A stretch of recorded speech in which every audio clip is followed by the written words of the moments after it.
오늘 저희가 읽기는 19절부터 23절까지 읽었는데요. 30절까지 내용을 살펴보면 크게 세 단락으로 나눌 수 있습니다. 저희가 읽은 본문은 첫 번째 단락인데요. 이것은 다니엘의 세 친구가 이제 불 속에 들어가기 전 상황이죠. 물론 제일 마지막 부분엔 들어가는 장면이 나오지만 풀무불에 들어가기 전 내용을 다루고 있고요. 그 다음에 뒤에 보면 28절부터 30절까지는 이제 풀무불에서 나오는 그 내용을 다루고 있습니다. 그리고 이 중간에 24절부터 27절까지는 그들이 불 속에서 있었던 그 일을 다루고 있습니다. 그러니까 전과 후, 그리고 그 중간 과정이 되어 있는데요. 자, 첫 번째 과정을 좀 보면 이전 불 속에 들어가기 전 상황입니다. 그때 그들을 불 속에 집어넣기 전에 느부갓네살 왕의 반응이 어땠느냐. 19절을 보면요. 느부갓네살이 분이 가득하여 아주 굉장히 화가 났다는 이야기죠. 뒤에 보면 얼굴빛을 바꾸고 그렇죠? 그러니까 얼굴색이 변한 겁니다. 그리고 아주 엄청나게 화가 났어요. 왜 화가 났죠? 이들이 자기 말을 듣지 않으니까, 이 세 친구가 그가 만든 신상에 절을 하지 않으니까. 그래서 기회를 한번 줬습니다. 너희가 절을 하면 뭐 살려주겠다는 거죠. 근데 이들이 아주 강렬하게 왕에게 아닙니다. 우리는 그렇게 할 수 없습니다. 우리는 하나님을 믿는다는 것을 분명히 밝혔죠. 그러니까 자기를 부정하고 그리고 그들이 믿는 하나님을 칭송하니까 이가 굉장히 화가 난 거죠. 그러니까 얼마나 화가 났냐면 19절을 보면 뒤에 그 풀무불을 뜨겁게 하기를 평소보다 7배나 뜨겁게 하라. 7배나 뜨겁게 하라는 이야기는 아주 굉장히 화가 났다는 이야기죠. 얼굴 모양새도 그렇지만 아주 그냥 그들을 죽이는 상황이잖아요. 근데 그걸 7배나 뜨겁게 하라 그럽니다. 그 불이 얼마나 뜨겁던지 20절에 보면 그들을 집어넣기 위해서 갔던 사람이 타 죽을 정도입니다.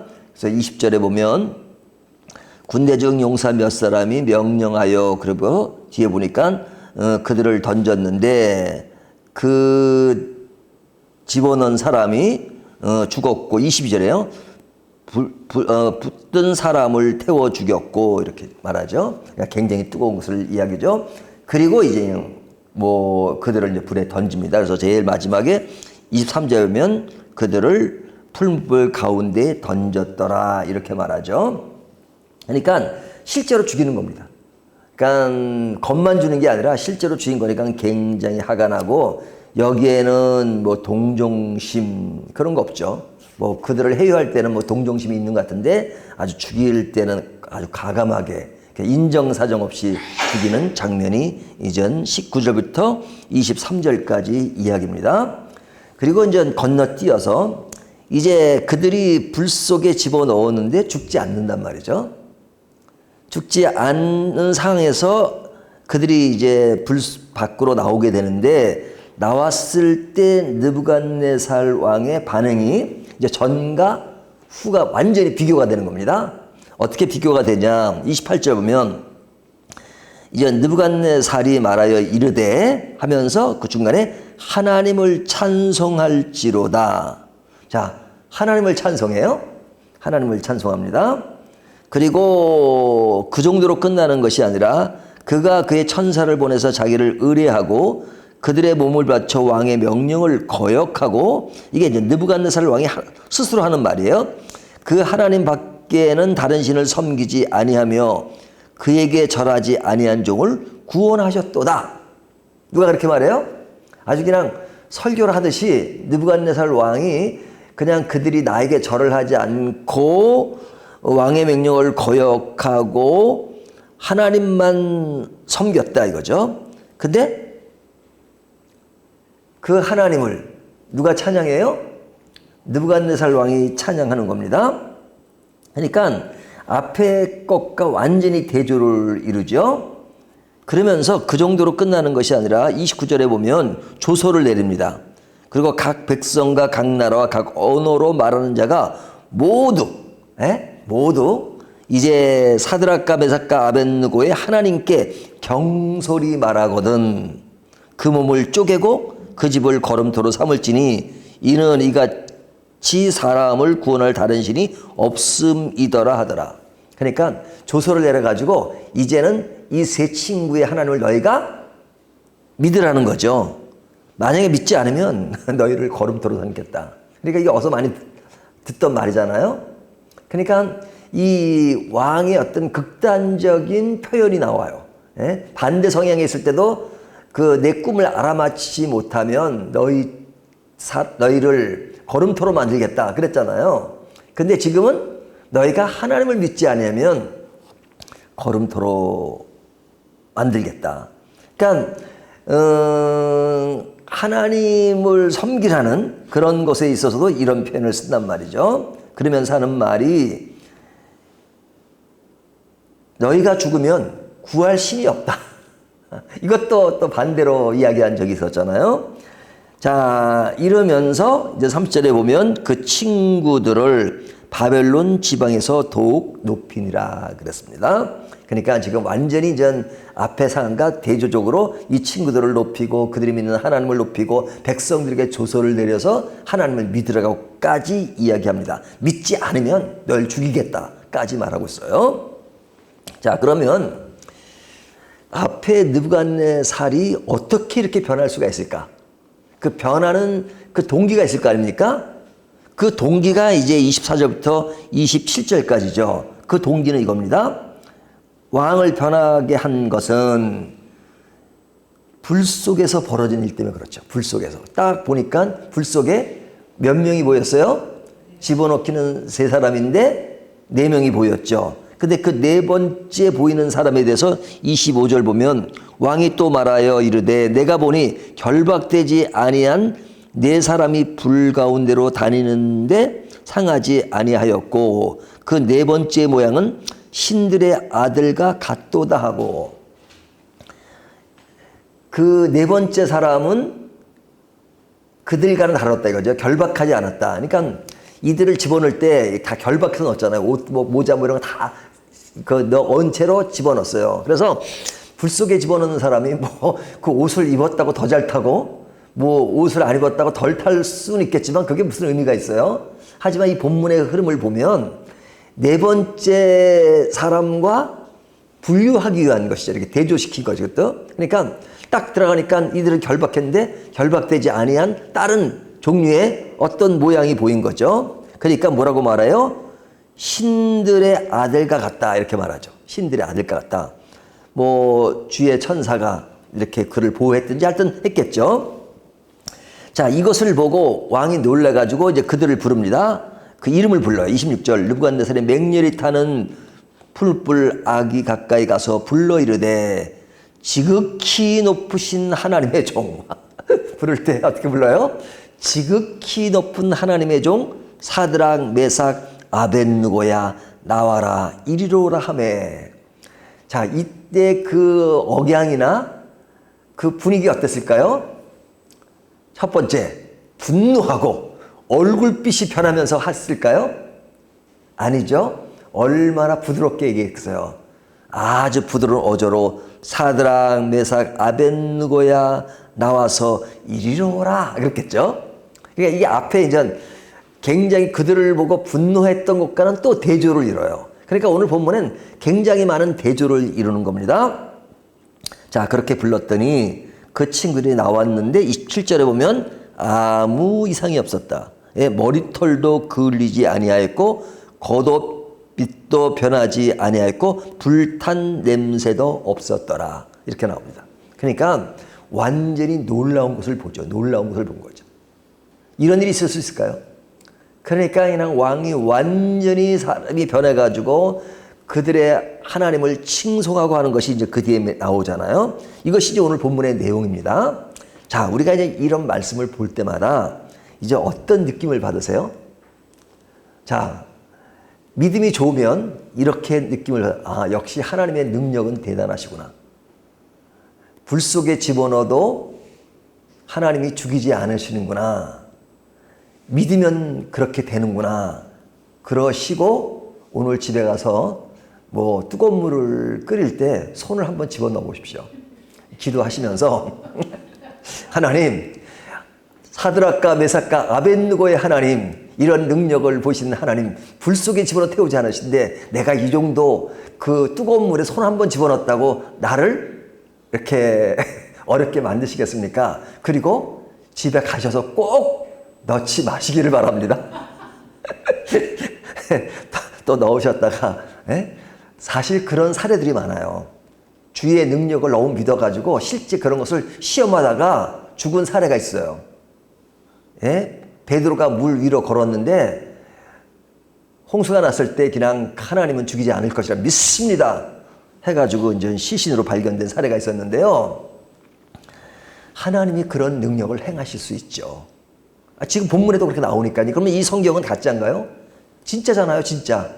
역사적인 사실을 기록한 거잖아요. 근데 그 당시는 됐는데 왜 우리들에게는 그렇게 안 되는가? 이런 의문점을 갖게 되잖아요. 근데 느부갓네살은 이런 능력을 보고 완전히 달라진 겁니다. 그러면 이런 능력을 오늘날도 보이면 확 달라지는 게 있지 않습니까? 오늘날 참 우리 밝은 교회가 교우들이 몇 분 모이지가 않는데요. 아마 제가 매주일마다가 막 그 병자를 낫게 하고 막 죽은 자를 살리고 막 그러면 이 교회가 이 정도 인원이 오겠어요? 아마 그냥 이 건물만 사는 게 아니라 그냥 완전히 이 일대를 장악할지 모르겠어요. 세계가 떠들썩합니다. 그러지 않겠어요? 매주마다 막 죽은 자를 살리는데. 그러면 하나님이 그런 능력을 보이셔가지고 그냥 복음이 확장되고 막 놀라운 그런 것을 보여주면 좋을 텐데, 임세일 목사가 능력이 없어가지고 뭐 죽은 자는커녕 감기 걸린 사람도 기도만 하지 뭐 그냥 감기 걸린 사람 기도했다 가지고 목사님 기도하니까 낫습니다 하는 사람이 별로 없더라고요. 감기라도 나면 좀 더 달라지지 않겠어요? 근데 이제 한 예를 든 거지만 사실은 그런 능력들이 많이 나타나면 놀라운 변화가 있을 텐데 왜 그런 능력이 안 나타날 것인가 하는 것을 생각해 봐야 됩니다. 자, 우리가 성경에 보면 우리가 좀 주일날은 그 마가복음을 강의하고 있는데요. 지난주 설교에 뭐가 나왔냐면 세례 요한이 죽은 사건이 나옵니다. 세례 요한이 그 헤롯 안디바에서 죽잖아요. 그러면 세례 요한 같은 경우도 하나님이 그때 딱 목을 베었어요. 근데 딱 그 소반에다가 머리를 가졌는데 갑자기 그냥 목이 탁 날아가가지고 몸이랑 탁 붙으면서 살아나는 모습이 딱 나오면 그 목을 자른 그 헤롯의 아내도 놀래가지고 느부갓네살이 했던 것처럼 하나님은 위대하십니다 그러지 않았겠어요? 근데 거기 보면 그냥 세례요한이 죽은 거 끝나요. 그 세례요한의 제자들이 장례를 하더라고 성경이 딱 끝나버린단 말이죠. 그러니까 성경에 뭐 이런 사건이 뭐 한두 개인가요? 스데반이 죽을 때 그냥 죽었잖아요. 뭐 그런 것들이 많잖아요. 예수님이 사탄에게 시험을 받을 때, 마귀에게 시험을 받을 때 이제 뭐 먹는 것도 했지만 성전에서 뛰어내리라 그랬어요. 성전에서. 그러면 예수님이 뛰어내리셨나요? 안 뛰어내리셨잖아요. 근데 실제로 뛰어내리시면 실제로 탁 뛰어내려요. 근데 전혀 다침이 없어요. 그러면 그것이 사람들에게 알려져가지고 더 놀랍게 복음 전파하는데 유익이 되지 않을까요? 근데 예수님이 뛰어내리지 않으셨어요. 더 크게 학대를 하면 예수님이 십자가를 지실 때 사람들이 아주 조롱을 했어요. 하나님의 아들이거든 내려와라. 거기 십자가에 못 박혀가지고 이렇게 뭐 죽어가지 말고 내려와라. 그러면 예수님이 딱 그래 십자가상에서 그냥 그런 딱 근데 못 박고 다 있는데 그냥 쫙 살아나셔가지고 부활을 나중에 하지 마시고 그때 그냥 쫙 살아나시면 복음이 그냥 완전히 다 확산되지 않았겠어요? 그런 생각이 들지 않았겠어요? 얼뜻 생각하면. 하지만 예수님은 죽으셨어요. 엘리 엘리 라마 사막다니, 하나님이 하나님이 어찌하여 나를 버리시나이까, 나를 버리시나이까, 그렇게 말씀하신단 말이죠. 자, 그러면 우리가 이제 성경을 읽을 때 오늘 본문에는 분명히 이 세 친구가 불 속에 살았다는 내용이 나오는데, 그것과 반대되는 상황이 더 많고, 그리고 이런 상황도 하나님의 말씀이고 그것도 하나님의 말씀이라면 도대체 이 하나님의 말씀을 우리가 이 말씀을 보고 어떻게 적용을 해야 될 것인가. 그래서 1차적인 적용을 하시면 안 됩니다. 절대 뜨거운 물에 손을 집어넣지 마세요. 권사님 절대 그러시면 안 돼요. 자, 그러면 이런 말씀을 우리가 이해를 해야 되잖아요. 이렇게 다른 상황이 나올 때 이해를 해야 되는 것이 뭐냐면, 우리가 생각하는 하나님의 능력이라고 하는 것은 눈에 보이는 가시적인 그것만을 능력이라고 생각해요. 가시적인 능력. 근데 하나님의 능력은 이런 눈에 보이는 가시적인 능력뿐 아니라 하나님의 놀라운 전체 범주 아래서 하나님의 능력이 보이지 않는 가운데 이루어지는 겁니다. 보이지 않는 가운데. 그러니까 그 보이지 않는 그것이 대표적인 것이 뭐냐면 죽었는데 부활하는 것이에요.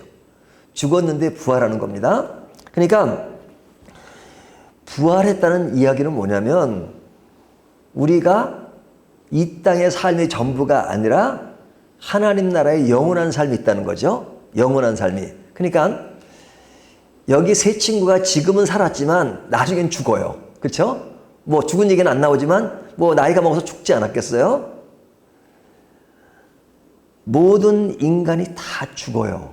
뭐 죽지 않은 예가 나오긴 하지만, 그러나 이 땅에서는 죽지만 이들이 다시 살아나서 하나님 나라에 들어가서 영원한 삶을 살게 됐죠. 그러니까 하나님 나라의 삶이라고 하는 것은 우리는 이 땅에 보이지는 가식인 삶만 생각하지만 하나님의 관점에서 보면 영원히 사는 것까지 포함되어 있는 거죠. 그러니까 영원히 사는 것 안에서 하나님의 능력을 생각해야 된단 말이죠.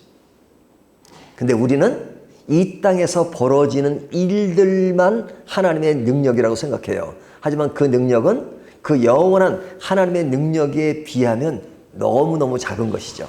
그러니까 사실은 우리는 이 본문이 오늘날 실행되지 않는 그런 모습을 보며 의심할 때가 많지만, 그러나 하나님 안에서 이 사건은요 너무너무 작은 사건이에요. 우리에겐 너무너무 큰 사건으로 인식되고 있지만, 왜? 영원한 관점에서 보면 이 사건은 작은 사건이란 말이죠. 그래서 우리는 보이지 않는 세계에서 더 하나님의 능력을 실감하고 더 그 안에서 하나님에 의존하는 그런 믿음의 삶이 필요한 거죠. 그 믿음의 삶은 뭐예요? 지금 당장은 우리가 죽을지 모르지만 영원히 산다는 것. 시간 차이에 시간 차이. 예? 이들은 바로 살았지만 우리는 그래도 죽음을 견디고 죽은 후에 영원히 산다는 것. 그런 관점에서 보면 그들과 다를 것이 없죠. 그러면 왜 우리에게 그런 과정을 주시는가? 우리를 더욱더 완전하게 만드시기 위한 겁니다. 하나님이 특별하게 이런 역사를 통해서 보여지는 것도 있을 수 있지만, 그러나 지금 우리들에게 가식으로 보여지는 그런 많은 것들을 보여주면 느부갓네살이 사실은 지금은 굉장히 변한 것 같지만 그 변함이 오래 가나요? 오래 가지 못해요. 그걸로 사람이 완전히 변할까요? 놀라운 기적들이 많이 일어나지만 그거 가지고 사람들이 확확 변하나요? 그렇지 않죠. 그러나 하나님은 영원한 천국의 영원한 하나님을 섬기는 그런 것들을 위해서 만드는 하나님의 능력과 역사가 있습니다. 그러니까 예수님께서 그렇게 큰 무리들에게 많은 능력을 행했지만 십자가 앞에 많은 사람들이 도망갔잖아요. 제자들마저도 도망갔어요. 그것은 뭐예요?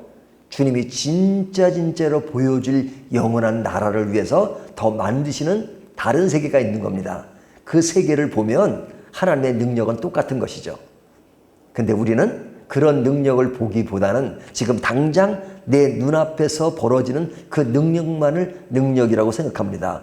분명한 사실은 보이는 능력보다 보이지 않는 능력이 더 크고 엄청나다는 것. 그 보이지 않는 능력을 우리가 오늘날 실감하면서 어떻게 주님을 믿고 그리고 그 안에서 진정한 가치와 기쁨을 누리는가. 그리고 하나님이 그런 가운데서 우리를 만들어 가시고 우리를 더 성장시키는 것이 무엇인가 하는 생각을 해보면 오늘 본문이 주는 메시지와 내 삶에서 느끼는 괴리감이 축소될 수 있죠. 당장 뭐가 보여야지만 되는 그런 것이 있지만 그러나 예수님께서 십자가 사건 이후에 부활하신 사건에 도마에게 보이신 말씀이 있죠. 예? 너희가 보고 믿는 것보다 보지 않고 믿는 것이 더 크다 이렇게 말씀하셨습니다. 자, 우리가 늘 이런 세 친구의 사건만을 기대하지 말고 오늘 이런 보이지 않는 사건이 오늘날 우리들의 삶의 현장에서 나에게도 늘 일어나고 있다는 것을 기억하시면서 그 안에서 믿음의 원리를 더 크게 찾아가는 저와 여러분이 되시기를 주님의 이름으로 축원합니다.